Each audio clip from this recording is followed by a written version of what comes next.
tonight, so this is the MS Mental Wellness Chat. And we're going to talk a little bit about depression. Is this sadness? Is it clinical depression with MS? Is it mood changes? Is it grief and loss, etc.? We're going to talk about just the different types of things that might be, but also identifying and kind of when to know when to ask for help. So I'm Jessica Thomas. It's so great to be with you this evening. So we'll move on to our next slide. I wanted to take a moment to say thank you. We have a new sponsor for the MS Mental Wellness Chat, and so I'd like to say thank you to Viatris so very much for sponsoring this Mental Wellness Chat. This is an incredible program that was started by MS Views and News a couple years ago during COVID, and it has stayed pretty strong. We've built a good community, and we bring tools and resources, and we're able to connect, which is lovely. So we will move on to our next slide. So if you don't know me, it's been a while since I've introduced myself. My name is Jessica Thomas, and I like to tell my true introduction in numbers. So 19 is the number of years that my husband and I will be married this year. 18 is the number of years that I've been living with MS. So I've been a social worker, a licensed clinical social worker for a good while, but 18 years ago, I was diagnosed with MS. 17 years is the amount of years that I've been working with people living with MS and other chronic diseases, other progressive diseases, etc. And then 16 is the number of years that my son turns this year. So there's a picture of a bee there. I tend to look like I'm a busy bee. So when you see me, I'm very active. I will be high energy for you guys. I'm high energy for work, but I have MS. And so I don't want to hide that. I'm a real person with MS, and I have symptoms too, just like you. They just might look different. So tonight we're going to be talking a little bit about, is it sadness? Is it depression? Is it anxiety? We can throw that in a little bit. And we're going to really explore the range. You're going to see that there's a lot of different emotions and a lot of different things that may look like, you might say, I feel depressed, but it might not be clinical depression. Now, I don't want you to no diagnosing yourself today. I'm not diagnosing you. I am going to encourage you to talk with your healthcare provider if you feel like you are experiencing symptoms of some of these things that we'll talk about, this range of symptoms. And if you are not able to manage them by coping mechanisms, by behavioral activation, by other things, I want you to reach out to your healthcare provider. So I don't want you diagnosing yourself, and I don't want you I'm not diagnosing you today either. But we're going to explore the range because there's a big range in some of these symptoms. So we'll move on to our next slide. And we're going to start with sadness. So you are allowed to in the question box, if you want to put in kind of what your idea of sadness is. But sadness is kind of like a low feeling a little bit down, or feeling blue. As someone would say, maybe not feeling as a sense of happiness or joy. It might be feeling a little bit flat.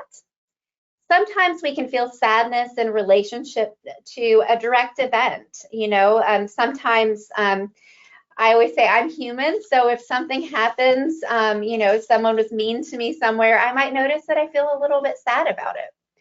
Or if I'm having a day where I'm feeling a little bit guilty over feeling extra fatigued, I might feel a little bit sad, and that might be in direct relationship to something. Carol said discouraged. That's a really good word to describe sadness. So we have an idea of what sadness is. We're going to talk about the range again. So we'll move on to our next slide, which is apathy. So apathy is, and I talked about this on the mental wellness chat before. Apathy is like this loss of motivation, the sense of not wanting to do things, or really just not caring that much about what's going on kind of around you. It may be apathy may be a symptom of mental health problems. Sometimes apathy is a big part of depression, but sometimes people cannot actually not have depression and just have apathy. And you see this commonly like in Parkinson's disease. So it's not the same thing as depression, and it can kind of be hard to tell the two things apart. The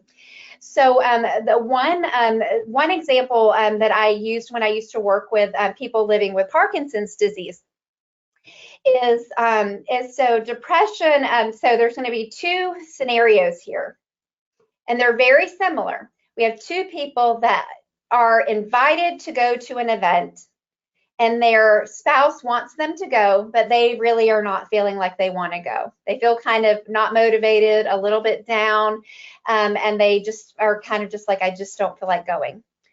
Well, the person with apathy is going to probably go to the event the same way as the person with depression. We'll say that their spouse really encouraged them to go and they went. Well, the person over here with apathy will start to feel a little bit better once they get there. Now, that can be true for depression. It can help a little bit, but usually the person with depression is still going to stay with a low mood. So the person with apathy, you're going to see the difference, and the person with depression, you're not going to quite see the difference, but they might feel a little bit good, but that they have the socialization. So that's the kind of a description of what apathy is. So apathy, and it's hard because apathy can look confusing too for MS, because if we're fatigued, you might not be in the mood to do things, and your energy might be low. So it's important to kind of really identify our symptoms and how we feel. And we have Wayne that said feeling sad dealing with this often misunderstood disease. Absolutely, there's aspects of MS that can lead to feelings of sadness that people don't understand. So we're going to move on to our next slide. We're going to talk about loneliness. I wanted to put loneliness in here. This is not a clinical diagnosis, but I feel like it's too important not to talk about. So loneliness is really a difficult emotion for us to feel. We are social people, social creatures by nature. This doesn't mean that I have a very introverted husband and son, and it's kind of and that does not mean that they don't need to be around people. Sometimes they do. We're just by nature social creatures. So, and we crave companionship, love, and affection to thrive. And when we don't have the ability to kind of build and maintain deep and meaningful relationships, we often will feel a sense of loneliness.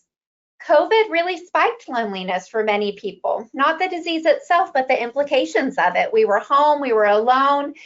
Even if we were with our family, we might have missed connections. And so loneliness and depression can go hand in hand too, because sometimes we don't want to interact with other people when we're not feeling as good. But sometimes when we're lonely, we may feel sad. And I want to note this because I think that this is something we are not talking about quite as enough these days. And so it's really important that we have a sense of being able to connect with one another. So, and because loneliness really affects our overall quality of life. And so if you're having trouble connecting with other people, given your circumstances, your I always say my stage of life has changed as my son has gotten older, and my work life has changed a little bit, and that did increase a little bit of loneliness. I had to kind of seek out some activities and hobbies and things like that to help me stay connected.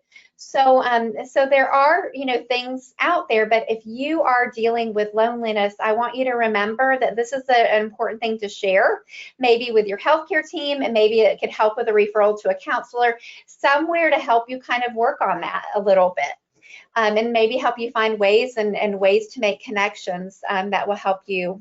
Also here, I know we don't get to hear each other. You guys just get to hear me the whole entire time. But I hope that this mental wellness chat helps you to feel less lonely, because often we have people that are connecting with some of the same feelings and emotions. So let's move on to our next slide. Okay, this is dysthymia, sorry. And this is kind of like a low feeling. It's a mild form of depression, a low mood. If you can think about Eeyore, how many of you, I'm just going to ask for the question box, how many of you are familiar from Winnie the Pooh, Eeyore? If we were to give Eeyore a diagnosis, which we're not diagnosing people, we have people saying yes, this is what he would be diagnosed with. It's an extended period of time with a depressed mood, and often fatigue, low energy, low self-esteem, and often there's like feelings of hopelessness. There can be poor concentration, difficulty in making decisions. Do you ever note that Eeyore has trouble making decisions sometimes? He'll go along with the group after they kind of persuade him, but he doesn't make he's not a Tigger. He's not making a fast decision really quickly at all. And there's, very ranging degrees of dysthymia, sorry. And it can start with stress, and it can, also just be as deep as, avoiding opportunities for failure, etc. In more severe cases, people kind of start to withdraw from activities.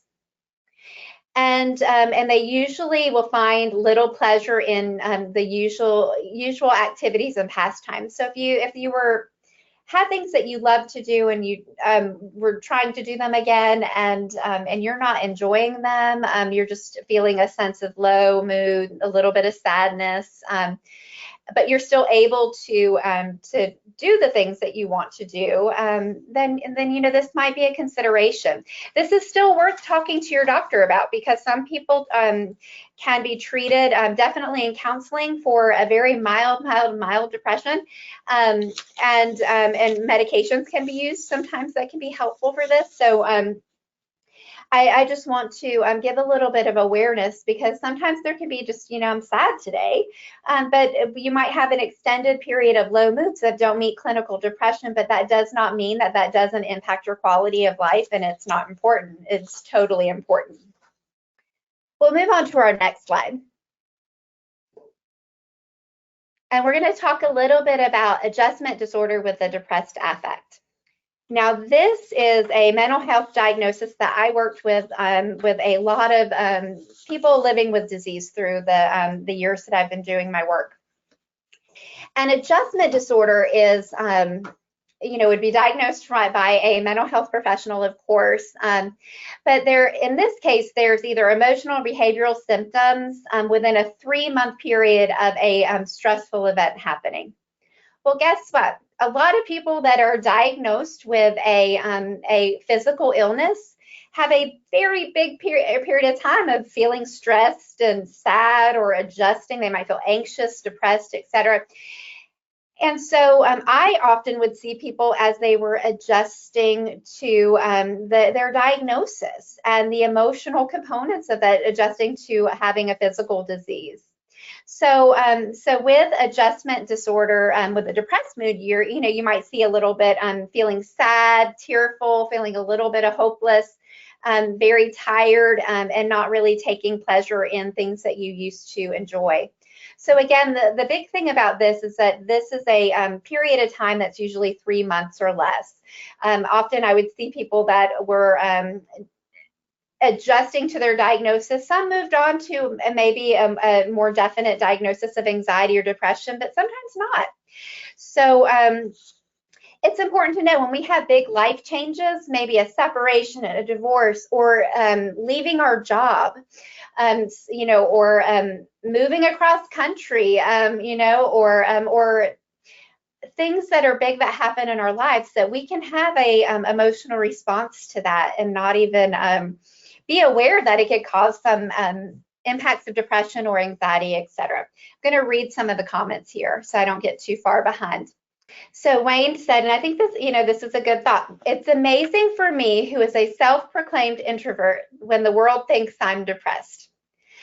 Yeah, I think it can be when you're introverted and you need things differently, you build energy differently, your interaction is different. It's all based on what you need.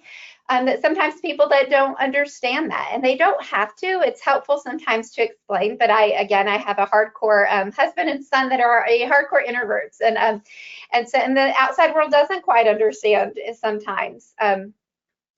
Rhonda says, I have family members that are like, that are Eeyore-like. So you probably all have somebody in your family that kind of has that kind of flatness, that Eeyore type personality. Katrina says, this seems like how MS feels. Hang tight. There's a part of this presentation that will connect this. And then I have Eric that says, when I was diagnosed in 2000, I was told that a sense of loneliness is common with MS, people with MS, and it gave me comfort to know I wasn't alone.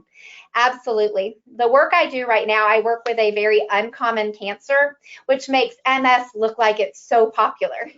The cancer that I work with right now is very uncommon.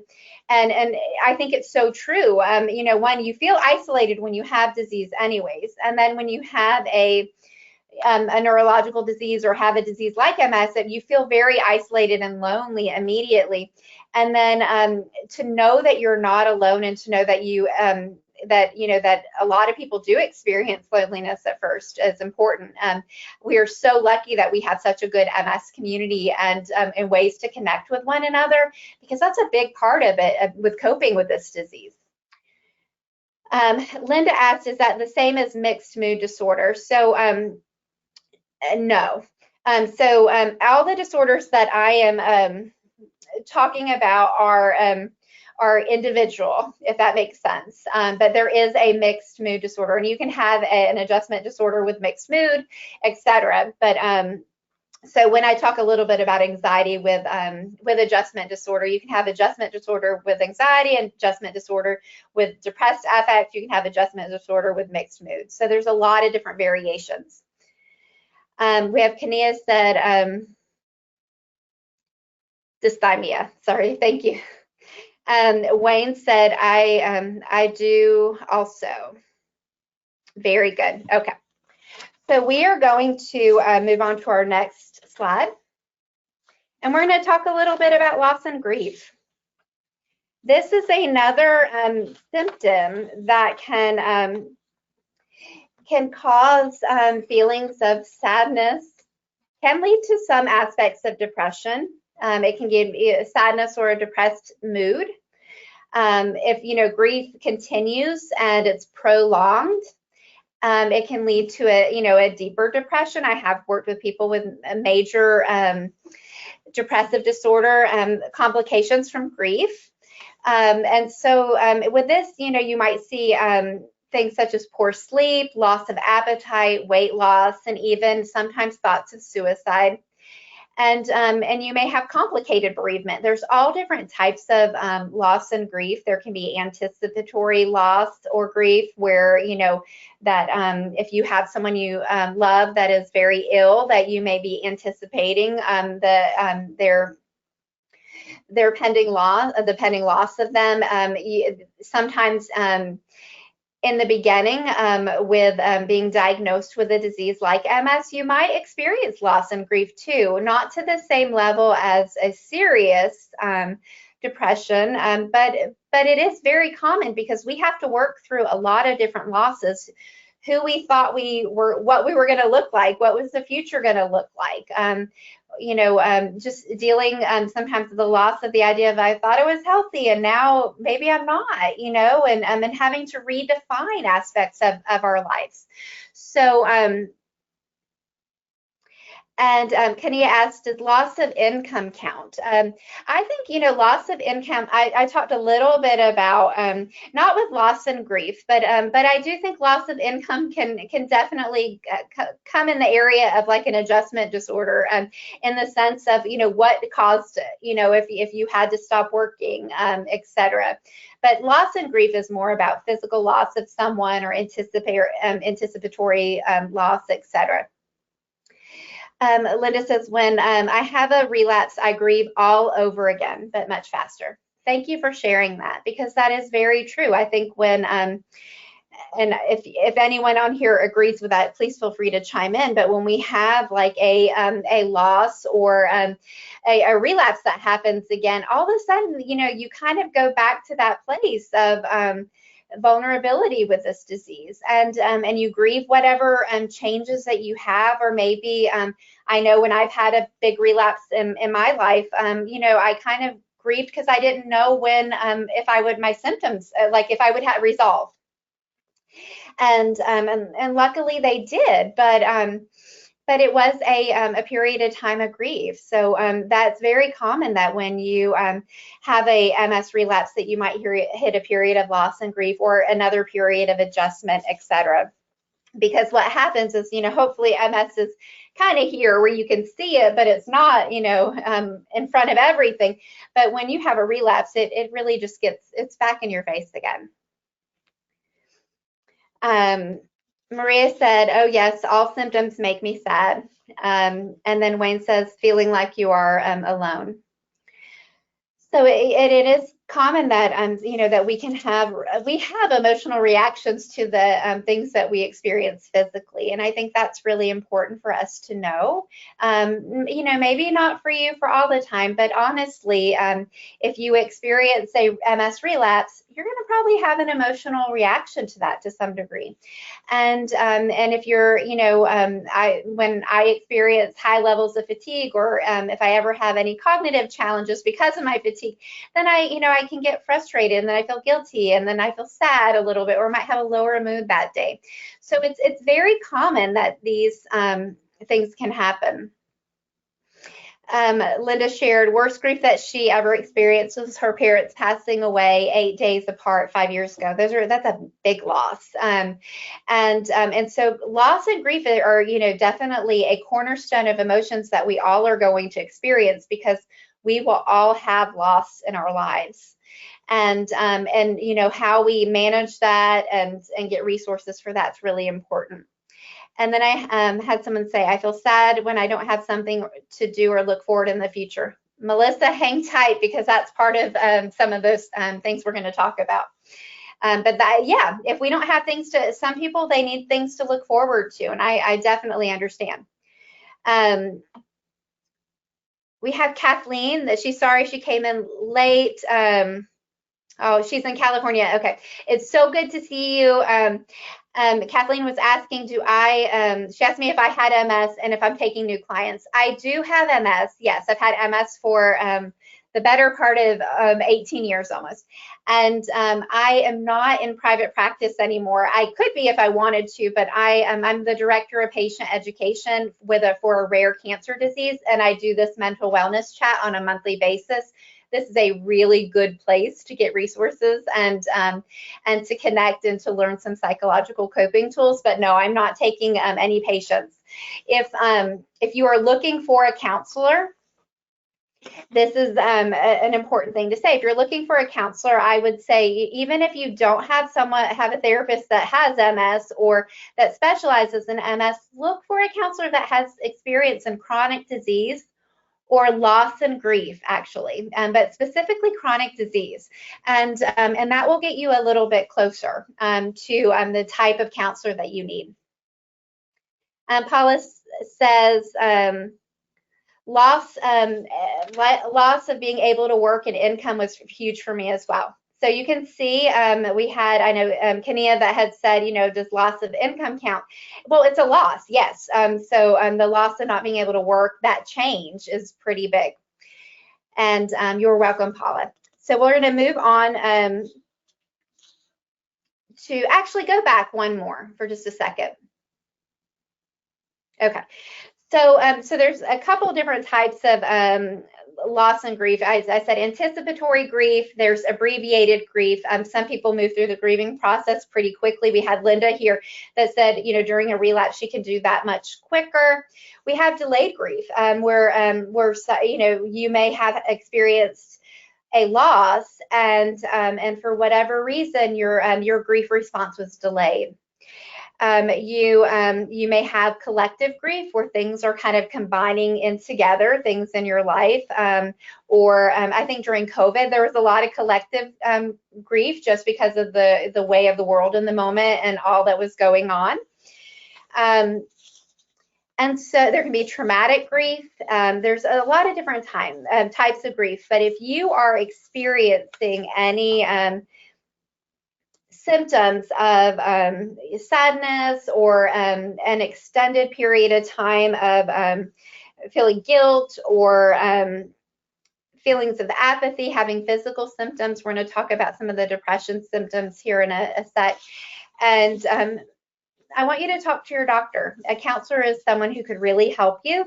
And often there can be, for loss and grief specifically, if it's related to death, there can be a death of someone you love. There is some free counseling resources usually available through like a nonprofit hospice and palliative care. So we're going to move on to our next. Seasonal depression. Okay, so in September, I did a program on seasonal depression. Seasonal depression is something that can be common with many people. We experience it mostly when the seasons change because we have less access to sunlight and less access to vitamin D, those things that are really important to help with depression. We also tend to be inside more. It's colder. Loneliness can creep up a little bit. But there are some people that are more prone to seasonal depression.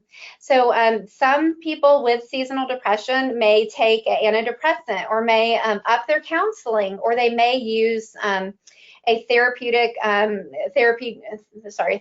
grade light to help. And so there's lots of different tools. They might find that going out and taking a walk in the daytime helps, or getting up earlier.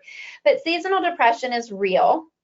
It's not in your head. And if you experience mood changes and as the seasons change, be aware of that. I know that sometimes this is kind of silly because we get a lot in North Carolina, we get a lot of sun and a lot of sunshine in the summer, but it's not my favorite season because I'm indoors more and I feel more limited. And so I don't have seasonal depression in that sense, but I do notice that my mood is better when I'm outside. So I have to make accommodations for that. So with MS, I wanted just to mention that because, when it gets really hot, we have to stay inside, but then often we can say that depression is,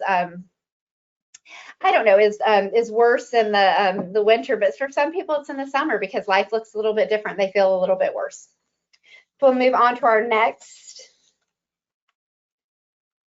So I'm sorry that depression looks like that. I thought it was all in one slide, but okay, or all in one row. So depression. So maybe this is a good example. Depression is when something just doesn't look quite right. We're not sleeping well, we're not eating well, we don't have we have apathy often. We don't have a motivation to do things. We may be short-tempered. We may just feel low. We might be cry a lot. We might be very tearful. If you are having symptoms that are significant, that are affecting your quality of life, I want you to talk to your healthcare team. Again, today is not about diagnosing yourself. Today is just talking about, maybe I have some symptoms that I should probably talk to someone about.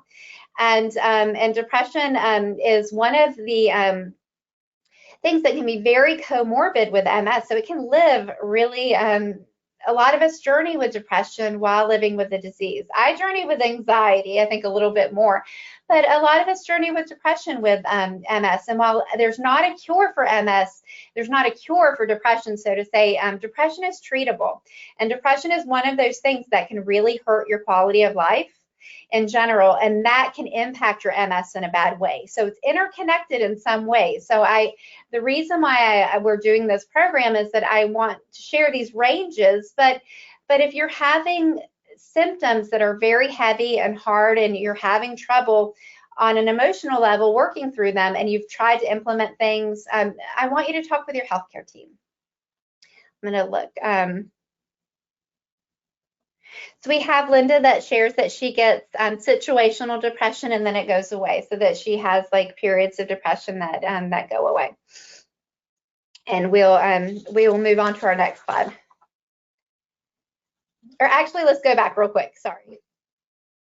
I have Bill on here. He is an incredible presentation helper. One thing I wanted to know is that I, was doing some research too, and there can be a high functioning depression. So there can be a depression in the sense where, that you may have a loss of, you don't enjoy eating, but you have an appetite. Or you are just not enjoying the things that that you've enjoyed as much before, but you're able to get yourself up and go to work, although that you don't really want to. And so there can be a higher functioning level of depression. It doesn't have to look like the darkest picture that we can paint. So if you are having hard, just big changes in your life, having a hard time spending time with others, are you dealing with changes with your mood? Are you having a hard time sticking to hobbies? Are you, having a loss of appetite, but you still can eat, you just don't enjoy it as much? Talk to your doctor. You don't have to figure this. You don't have to figure this out on your own, and I don't want you to. I want to encourage you to talk with your healthcare team and just know that MS is hard, yes, and some of these symptoms are going to be a natural part of having life. Like the loss and grief is a natural part of life. But if the symptoms of loss and grief are disabling or they affect your quality of life, then it's time to seek help. So let's go on to our next slide. Okay. So we're going to go to the question box. Are any of these familiar with you? As I talked about these different, this range, right? It's a big range from sadness all the way to clinical depression. Are any of these familiar? We had some people that said loss and grief were something that was familiar. I know for myself, the adjustment disorder piece was really, really hard for me when I was first diagnosed. I leaned more on the anxiety side than the depressed side, but it was a big part of my, very much of my journey, that adjustment disorder, kind of learning to deal with the situation.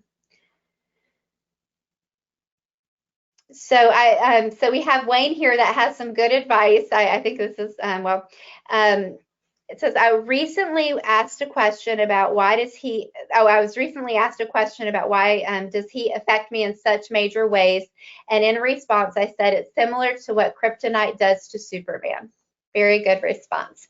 I think when we're able to find ways to explain how we're feeling or explain some of our symptoms, then we can feel less lonely because, if we can explain them in ways that people might understand. Maddie said, yes, these are all familiar. And Maddie said, me too, buddy. So I think he was responding to you, Wayne. But yeah, the truth is that in the course of this, of our journey with MS, that some of these symptoms things are going to happen. We may have a period of an adjustment, or we definitely will experience loss and grief because that's a part of life.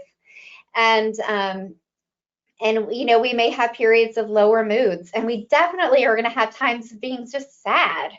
And that's okay, because if we didn't have sad, I don't think we'd have happy or joy, so it's a healthy emotion to have and a healthy response.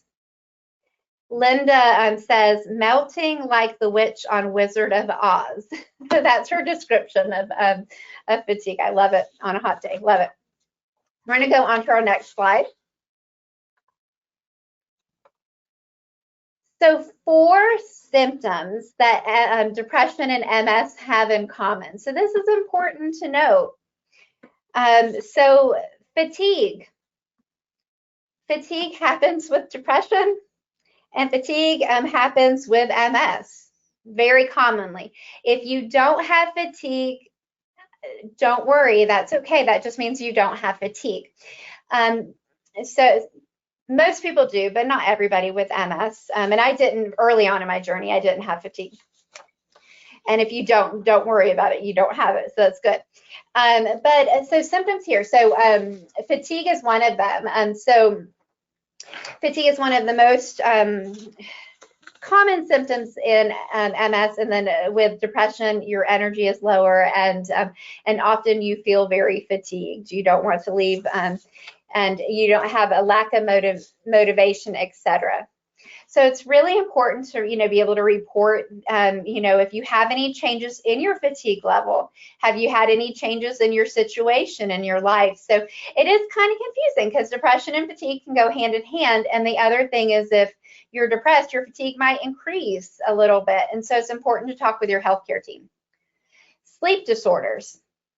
Many people with MS report experiencing insomnia or some other type of sleeping disorder.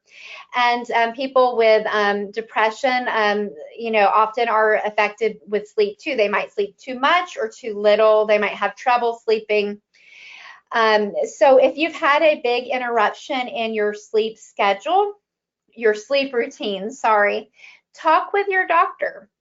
Because if you're noticing a low mood and you've noticed that you've had increased fatigue and you're not sleeping as well, I know for me, one of my stress signs is not sleeping good. So if I'm not sleeping well, I know something's going on. But I do think it's important to note that sleep issues are common in depression and they're common in MS, because we had someone in here say that sounds a lot like MS, and that is the truth. Now, another symptom that's very common with depression and also with MS is trouble concentrating. So, so many of us with MS maybe have or probably have experienced some level of concentration difficulties. And I think fatigue can play into that. I think it holds hands with it. The sleeping holds hands with it. But people that have depression often can have a cloudiness to their thinking as well, and have some cognitive fatigue, and that's important to note. And then mood changes. So this can be something that's common in MS, and we've done a lot of different programs on mood changes and MS, but it's also something that's common with depression as well. So it's important to let your doctor know if you are experiencing any changes in those areas. Do you have more fatigue, or how is your mood? If you're cognitive changes, and sometimes this will go hand in hand with like something environmental or situational going on in your life if depression or sadness has something to do with it. So we'll move on to our next slide. So I had a question, and I'm not sure if the person is on here, and I'm not going to use their name because they asked a question privately to Jennifer at MS Visa News before this program. But how can you deal with mood changes?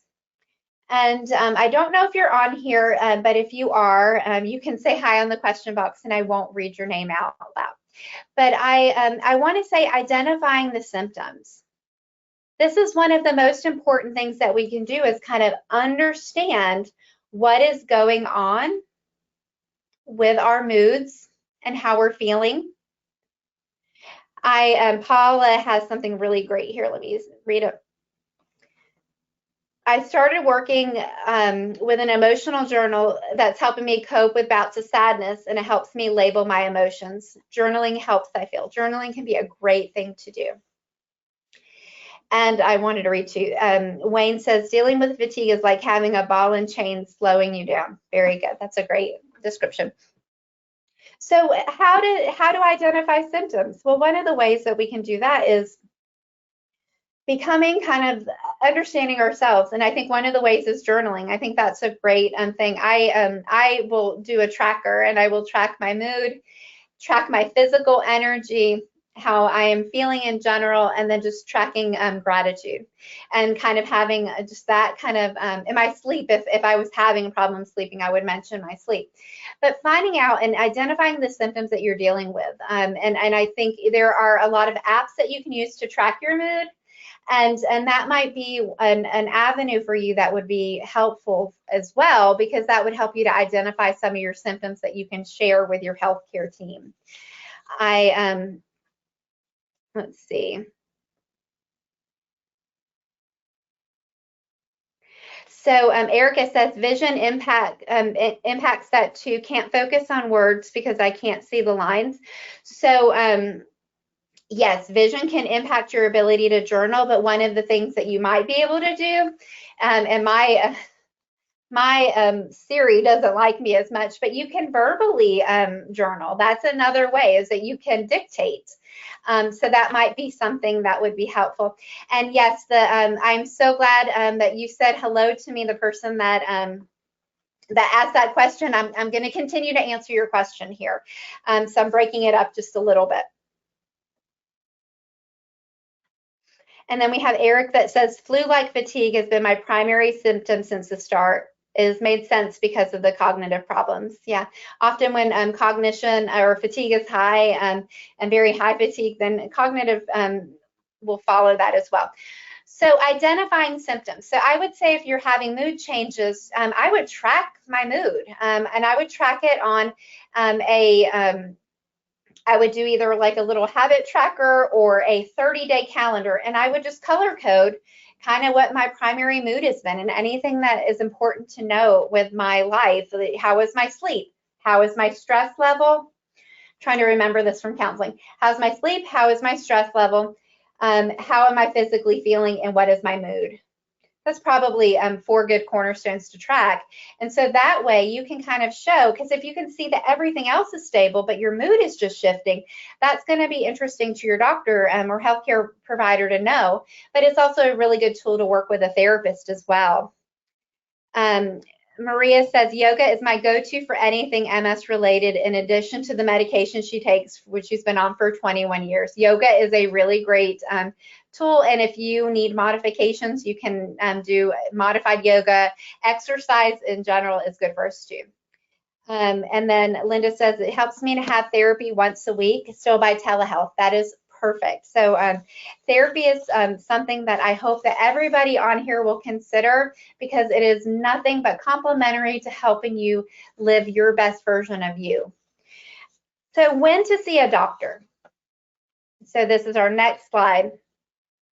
So it's normal to have days and times of feeling down. But when you're feeling down for days and days on end, and you're not able to get motivated to do the things that you normally do, see like pattern changes. Like, is your appetite changing? Are you changing is your ability to participate in things changing? Are you not sleeping well? Are you turning to risky I say risky behaviors, and I was going to say alcohol, but I'll drink a glass of wine. But if I'm drinking wine to cope because I'm not feeling well emotionally, if you're noticing that kind of thing. If you're feeling hopeless, if your symptoms cannot be altered or changed with other interventions that you're trying, and you still feel sad or low or depressed and have those other quality of life symptoms happening, I want you to talk with your doctor. Let's carry on to the next slide. So what can I do to help manage these symptoms? Again, we talked about a range of symptoms, and actually the whole entire range, it's okay to have some intervention, either within yourself, on a bad day that you might feel sad, all the way to being clinically depressed. So I'm going to talk about just a couple of different things that we can do. So one is you can talk to a therapist. Of course, if you have a sad day, it's going to be hard to just access a therapist right away. But if you have a sad day, what are some coping tools? What are some interventions that you can do for yourself to help lift your mood a little bit? Is it, doing meditation, or is it listening to a song or music? Is it talking with a friend? Is it meeting someone for coffee or tea or whatever? Is it exercising a little bit? Is it watching a funny comedy special? Is it painting? What is it that can help elevate your mood a little bit? What I notice, if we don't do anything, our mood will get better if we're just sad, but if we do something, that usually will help us move our mood up a little bit. We still may need to just work through whatever it was that made us sad. Now, for other symptoms I talked about, maybe talking with a therapist, having a safe space to talk and process our emotions is priceless. And often that can give us some accountability with tools and trying other coping mechanisms, etc. Express yourself in writing. Journaling can be very helpful. We also staying involved and staying socially active. And again, if you're introverted, it doesn't mean that that you change that. It just might mean that, you know, maybe trying something different might help. But if you really do connect with and get energy from hanging out with other people and interacting with other people, then do that. Make sure that you're not letting that go. Sleeping well, getting plenty of sleep. We've done talks on sleep. I will continue to talk about really a good sleep hygiene, but please talk with your doctor if you're not sleeping well, because that's an important thing, and it's something that can be very, very comorbid with MS. I'm going to stop and read for a second. I have a lot of different screens that I'm always looking at. Okay, so Maddie says, earthing and meditation has helped me a whole bunch. It's remarkable. And then we have Carol who says, meet with a friend or watch a good movie. And Rhonda says, I am now able to change my mood by listening to piano music with my headphones. Perfect.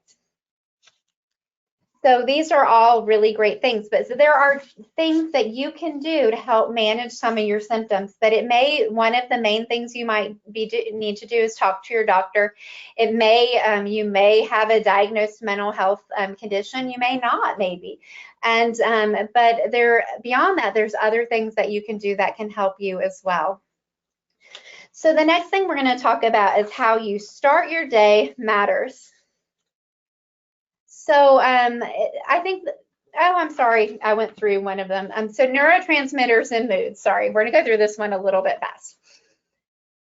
So we have a good amount of brain chemicals that can help contribute to feelings of joy, elevating our mood a little bit. So I'm just going to go through a couple of these because I don't want us to go over on time. So serotonin is one of our happiness chemicals that improves willpower, motivation, mood. We can access it through exercise and going out and having a little bit of sunshine, sunscreen still, but a little bit of sunshine and vitamin D. Oxytocin produces feelings of love and trust and connection and can reduce anxiety. So for oxytocin, if you have an animal, spending time with your animal, if you have a grandchild or a baby, holding hands with a partner. Even I think a massage can create some oxytocin because it's touch, and touch can kind of promote that feeling of connection that can be helpful. And then endorphins can provide a sense of pain relief and feelings of elation, and we access that through like exercise, dark chocolate, which seems like it counteracts that, but it doesn't. Even by laughing, watching comedy, etc. So we'll move on to our next slide. So how you start your day matters. So I just want you to think about this. We're not going to spend a lot of time here, and the next slide is going to say how you end your day matters. So thinking about your beginning of the day and your end of the day, what are you doing, and how can you start a routine that kind of helps with healthy habits? So I'll give you an example. Again, I'm a human. I am a person with MS, and I notice I work from home, remote. So if I get up and I don't shower, or I don't get ready, but I keep kind of my pajama clothes on, which is fine. But I notice if I don't get ready, then my mood is a little bit lower. So if I take a little bit of time and get ready, I tend to feel a little bit better. If I exercise, I feel a lot better. So kind of how, if I eat breakfast, I feel a lot better. If I don't eat breakfast, then I tend to have lower energy. So how you start your day matters, and then how you end your day matters. So thinking about what your evening routine is. Do you have a bedtime routine? Do you have a way of kind of decompressing yourself so you can kind of allow your body to slow down a little bit? So we're going to move 2 slides over to the question box. And do any of you have a morning or evening routine? I go through periods of time sometimes. My evening routine is really good. My morning routine changes a little bit. So if, and we have Eric said, sorry, we have some people here. that said something. So Eric says, as a musician, it generally helps me to play. I bet so. We have Maddie as a musician here too. We have Linda who says, my singing class is like medicine to my soul. I love to sing. I love that. Maria says, I have rituals. Perfect. Katrina says, yes, routines are super important to me to function. Linda says, I have a daily routine and a nighttime. I get ready every, even days I stay at home. I think that's big because if you have changes in your schedule, if you can keep your routine, it's actually very healthy for you. And then Kania says, watch morning news while I use my vibrating platform. So I'm guessing that's an exercise thing. So it's important to know that having a routine in the morning and the evening is helpful. And when I have worked with people that are living with depression, routine is something that we really work on because often with depression, apathy coexists, and apathy is that desire of not wanting to do things. But a routine is one of the only things that we can have to help with apathy. There's no medication that helps with apathy. There's medications to help with depression, but routine is one of the most effective things to help with apathy. And then we have Dion that says, my morning routine is better than my night, but could use some tweaking. We're opposites here, Dion, but yes, kind of being aware of you know, where your tweaks need to happen on that is important, and knowing that you can change your routine. So move on to our next slide. And then this is something I wanted to mention, having things to look forward to, incredibly important. Big things, little things, daily things. And if you can build that into your day, like in the evening when I'm finished here, I will look forward to laying on my porch because it won't be as hot, and I will listen to crickets and all the summer sounds. And I look forward to that every night for my wind down. Having little things to look forward to and bigger things is really important. Let's move on to our next slide.